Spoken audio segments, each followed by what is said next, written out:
Começamos pela TV Novo Tempo mais um programa Evidências, na constante busca de fatos que comprovem a veracidade histórica da Bíblia Sagrada.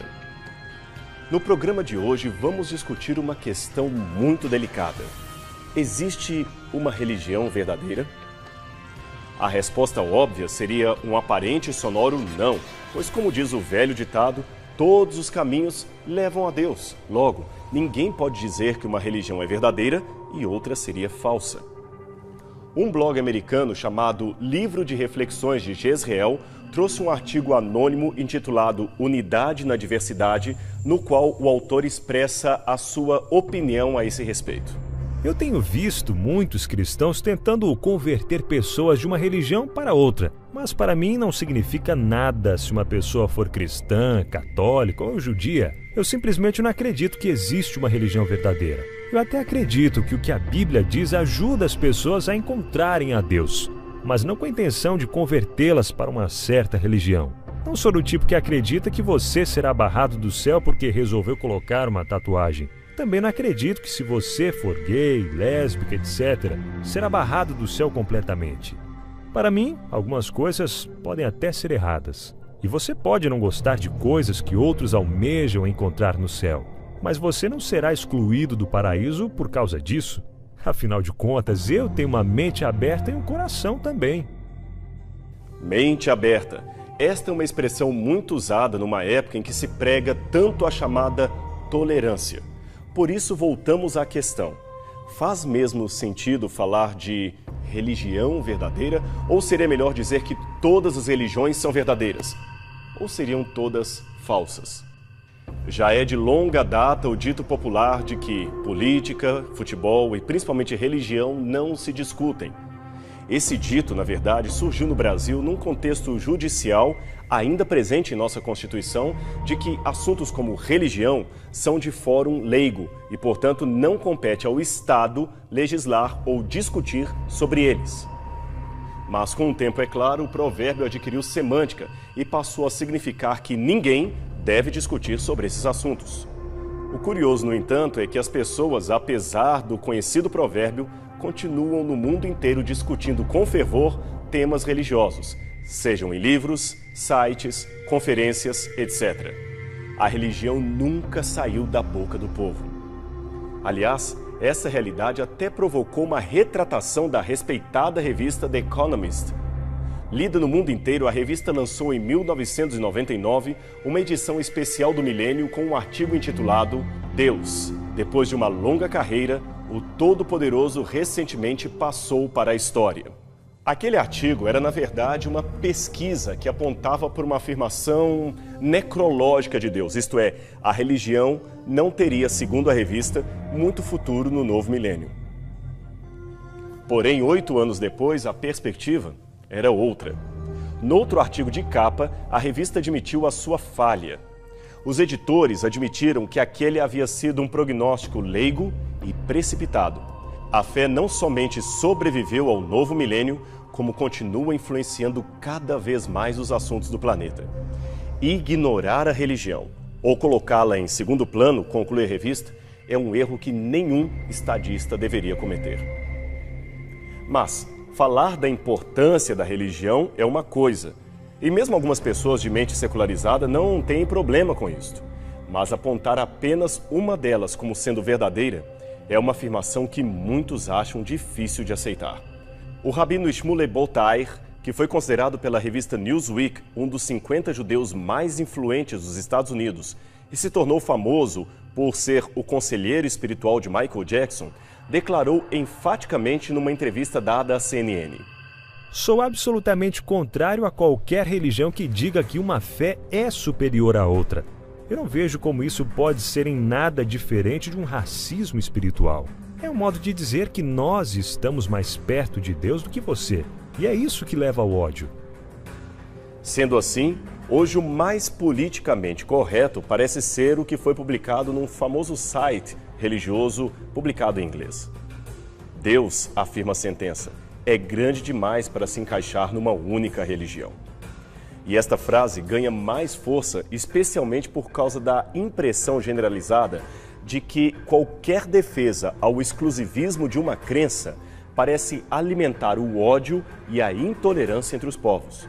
Por isso, muitos intelectuais têm denunciado com vigor os chamados maus comportamentos da religião, especialmente aqueles oriundos de seus líderes. Não se pode realmente negar que uma verdadeira guerra santa tem sido estimulada por muitos em nome de Deus. Basta ver o que foi recentemente afirmado por um pesquisador inglês na revista Veja. A religião tem pregado bons costumes e, primordialmente, a paz.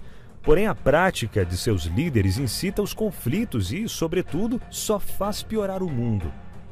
Embora sem fontes, alguns antirreligiosos chegaram a divulgar na internet uma suposta pesquisa segundo a qual a maioria dos conflitos existentes hoje no mundo seriam patrocinados pela religião.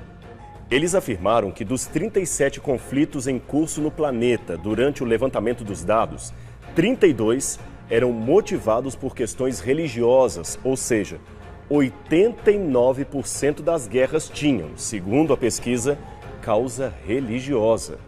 Será que é assim mesmo?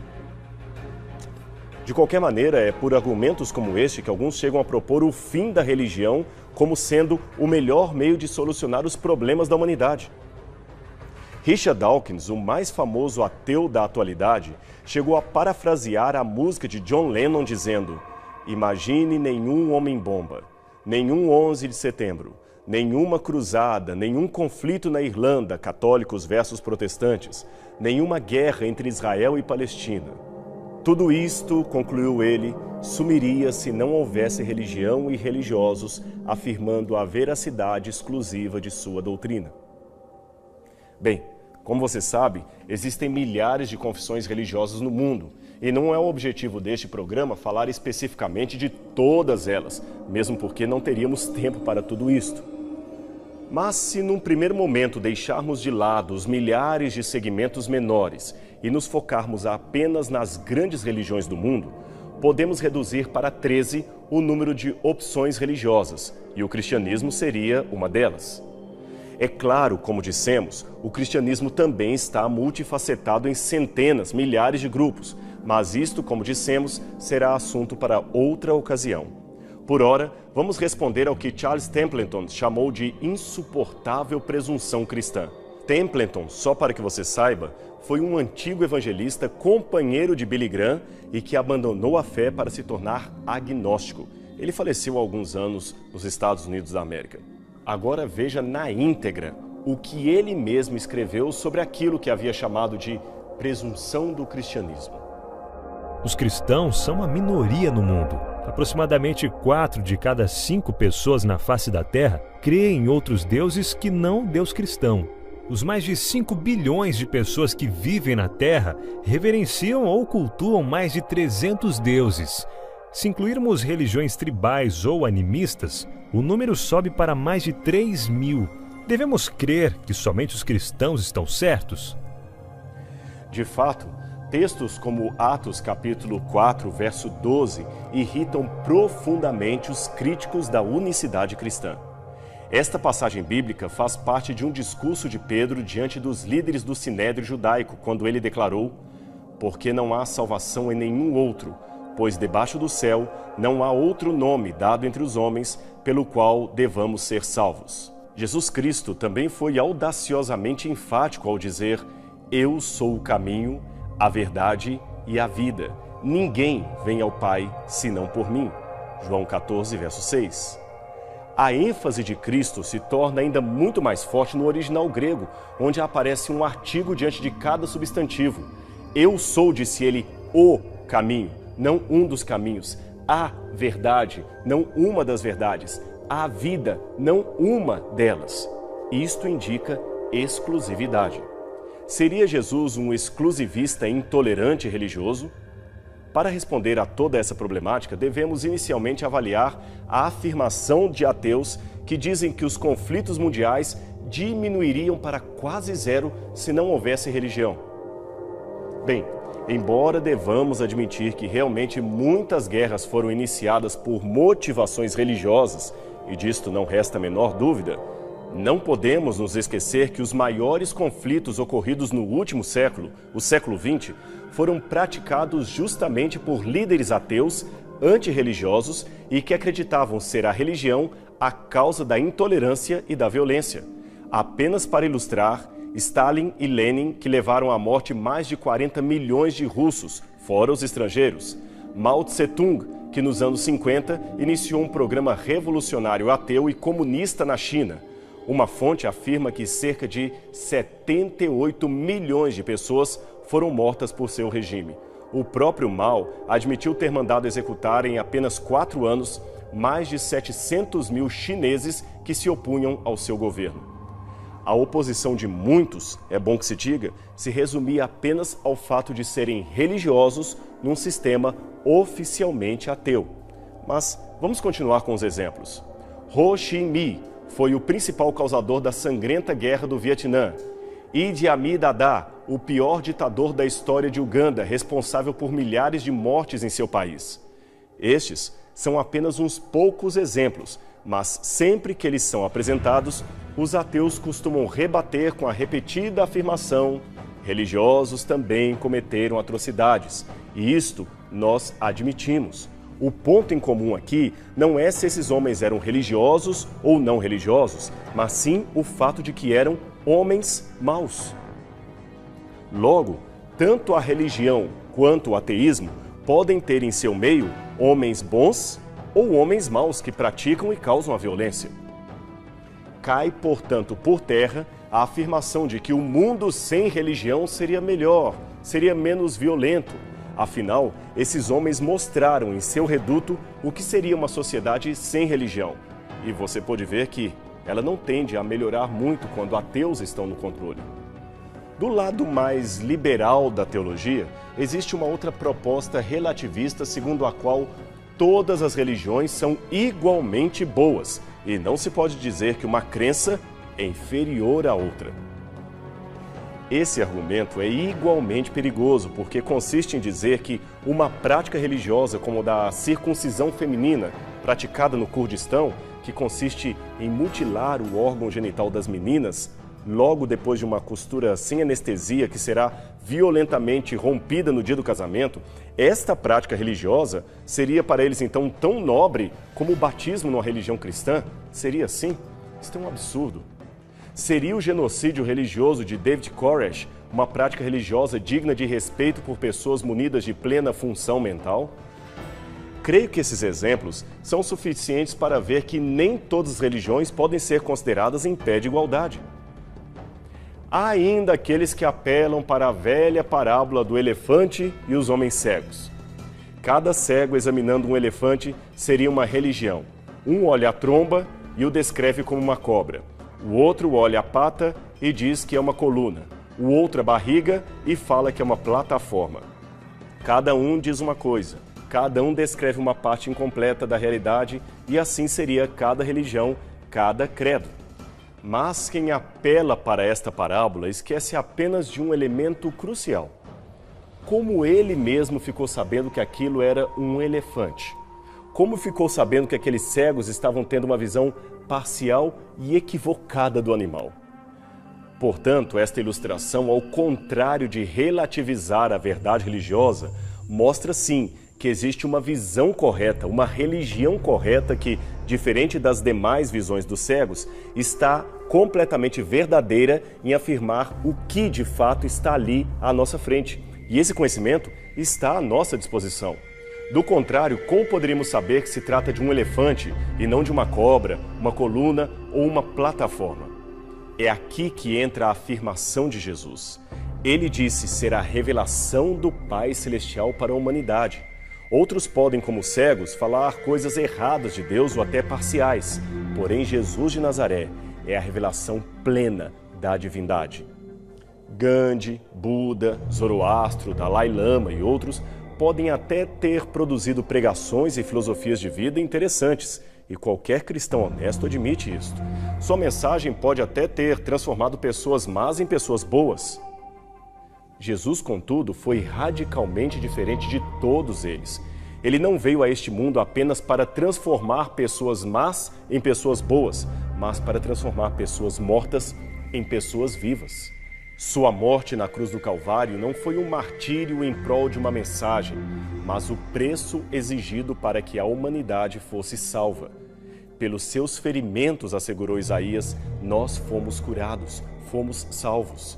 Jesus não era um mero mestre de sabedoria ensinando conceitos espirituais. Ele era Deus em forma humana, Deus com o rosto, Deus revelado a nós. E qual é a evidência maior da sua divindade? Ora, a sua própria ressurreição dentre os mortos. E num programa Evidências anterior, nós mostramos por que temos razões históricas e racionais suficientes para entender que a ressurreição de Jesus foi um fato real, um fato histórico. Somente alguém que possui vida em si mesmo poderia ter tal poder, tal controle sobre a sua própria morte, entregando a sua vida e retomando-a como bem quisesse. Assista novamente esses programas do Evidências sobre a ressurreição no site ou nos DVDs. Estude as razões por que podemos acreditar que Jesus ressuscitou. E isto certamente fortalecerá a sua fé ou dará as respostas que você precisa. Mas alguém talvez ainda insistindo em ser um pluralista religioso, isto é, alguém que aceita igualmente todas as crenças, pode continuar dizendo, mas não seria o cristianismo apenas fruto de uma cultura? Em outras palavras, eu nasci num país de maioria cristã, por isso sou cristão. Se tivesse nascido num país de maioria muçulmana, seria muçulmano. Não daria, portanto, tudo na mesma? Ora, a mesma argumentação vale para o pluralismo que alguns insistem em defender. Não seria o seu pluralismo igualmente fruto de uma sociedade pluralista na qual você nasceu? Logo, se a religião está condicionada ao meio, e por isso mesmo seria um elemento artificial de crença, o pluralismo e o ateísmo também podem ser igualmente questionados. Agora, deixe-me devolver a pergunta. Se Richard Dawkins, por exemplo, o mais famoso ateu da atualidade, tivesse nascido entre os índios do Xingu e nunca tivesse tido contato com o homem branco, ele seria ateu ou seria adorador de Tupã? Viram? O questionamento vale para ambos os lados. Se o nascimento de alguém numa cultura relativiza a certeza da religião, por que não relativizará a certeza do ateísmo e do pluralismo? Tudo bem, admitirá alguém, mas o que fazer com aqueles que nunca conheceram a Jesus? Índios, aborígenes, religiosos do mundo não ocidental? A resposta é simples. Ela está em Atos, capítulo 17, versos 26, 27, 30 e 31. Ali, Paulo afirma que alguns que estavam perante ele, que eram filósofos gregos de seu tempo, poderiam conhecer a Deus. Veja o que Paulo lhes declarou. De um só fez Deus todos os povos, para que povoassem toda a terra, tendo determinados tempos anteriormente estabelecidos e os lugares exatos em que deveriam habitar. Deus fez isso para que os homens o buscassem e talvez, tateando, pudessem encontrá-lo, embora não esteja longe de cada um de nós. Sendo nós gerados por Deus, não devemos pensar que a divindade seja semelhante à arte e imaginação humana. Mas Deus não levou em conta os tempos da ignorância, mas agora ordena que todos os homens, em todos os lugares, se arrependam, pois determinou um dia em que julgará o mundo com justiça. Esta passagem da Bíblia significa que Deus não está longe mesmo daqueles que, por desconhecerem a sua suprema verdade, estejam no erro. E é isso que as pessoas precisam entender. Veja, tolerância não significa nunca relativização da verdade, é justamente o contrário. Tolerar quer dizer o seguinte: eu discordo de você, eu acho que você está errado, não estou de acordo com o seu raciocínio, mas, como ordenou Cristo, eu o respeito e o amo como meu irmão, a despeito da sua diferença de pensamento. É como disse uma música de Padre Zezinho, aludindo aos ateus e incrédulos. Ele escreveu: eu sei que da verdade eu não sou dono. Eu sei que não sei tudo sobre Deus. Às vezes, quem duvida e faz perguntas é muito mais honesto do que eu. A proposta, portanto, é certeza do que se crê e respeito pelo outro que pensa diferente. Eis a receita do cristianismo. O nosso papel é pregar a verdade. A salvação e o juízo pertencem a Deus. Pessoas sinceras, munidas daquela sinceridade real que só Deus pode medir sem equívoco, em todos os segmentos religiosos ou não religiosos, serão julgadas pela exposição que tiveram à verdade de Deus e como responderam a ela. Tristemente, porém, é importante dizer que enquanto muitos não cristãos serão salvos pela pronta resposta que deram àquele pouquinho de verdade que receberam, muitos cristãos se perderão, pois não corresponderam com sinceridade ao clarão da verdade ao qual foram expostos. E quanto a você? Você que nos ouve, estaria disposto a aceitar a Cristo como seu Salvador pessoal? Ou seria você do tipo que diz não precisar de Deus na sua vida para ter sentido a sua existência? Deixe-me dizer uma coisa para você e espero que você nunca esqueça disso. Não importa o quão bonzinho você seja, isso é relativo. A questão não é se você ou eu somos uma Madre Teresa de Calcutá ou um Adolf Hitler, se somos como Gandhi ou como Osama Bin Laden. A questão é que sem a graça transformadora de Deus, por melhor que sejamos aos olhos da sociedade, sempre estaremos abaixo do padrão exigido pelo céu. Do mesmo modo, por pior que sejamos, com a graça transformadora agindo em nós e por nós, nunca estaremos numa situação em que, se houver arrependimento genuíno, não possamos ser salvos pelo sangue de Cristo. Lembre-se, há muitos caminhos baseados em muitas coisas, mas apenas algo que seja definitivamente maior que o prazer pode proporcionar significado à sua existência. E Jesus Cristo é certamente a resposta que você está procurando. Pense nisso. E não se esqueça, semana que vem temos um novo encontro aqui, no seu programa Evidências, na TV Novo Tempo.